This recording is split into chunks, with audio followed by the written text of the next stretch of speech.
Welcome to G7 media networks. Permanent eyebrow లేదా tattoo చేయించుకోవడం మంచిదా కాదా అనేది వ్యక్తి యొక్క అవసరం, చర్మ స్వభావం, సరైన అవగాహనపై ఆధారపడి ఉంటుంది. ఐబ్రోలో వెంట్రుకలు చాలా తక్కువగా ఉండడం, షేప్ సరిగా లేకపోవడం, రోజు పెన్సిల్ లేదా షాడోతో గీయడం బోర్గా అనిపించడం వంటి కారణాల వల్ల చాలా మంది పర్మనెంట్ ఐబ్రో వైపు ఆకర్షితులవుతారు.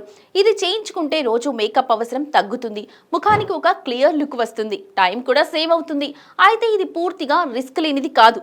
ఒకసారి పర్మనెంట్ గా పిగ్మెంట్ చర్మంలోకి వెళ్ళిన తర్వాత రంగు లేదా షేప్ నచ్చకపోతే వెంటనే మార్చడం కష్టం. కొందరిలో చర్మ అలర్జీలు, ఇన్ఫెక్షన్లు, రంగు కాలక్రమంలో బ్లూ లేదా రెడ్ టోన్ లోకి మారడం వంటి సమస్యలు రావచ్చు. ముఖ్యంగా ఆయిలీ స్కిన్ ఉన్న వారిలో పిగ్మెంట్ త్వరగా ఫేడ్ అవ్వడం లేదా స్ప్రెడ్ అవ్వడం జరుగుతుంది. అలాగే ట్రెండ్కి తగ్గట్టు షేప్ ఎంచుకుంటే కొన్ని సంవత్సరాల తర్వాత అదే షేప్ ముఖానికి సూట్ కాకపోవచ్చు.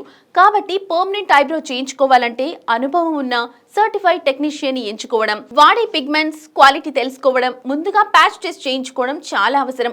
మొత్తానికి సరైన అవగాహనతో జాగ్రత్తగా చేస్తే పర్మనెంట్ ఐబ్రో ఉపయోగకరంగా ఉంటుంది. కానీ తొందరపడి లేదా ట్రెండ్కి మాత్రమే ఫాలో అయ్యేలా చేస్తే తర్వాత పశ్చాత్తాపం కలిగించే అవకాశం కూడా ఉంటుంది. విన్నారు కదా, మీ ఒపీనియన్ ఏంటో కామెంట్ రూపంలో తెలియజేయండి.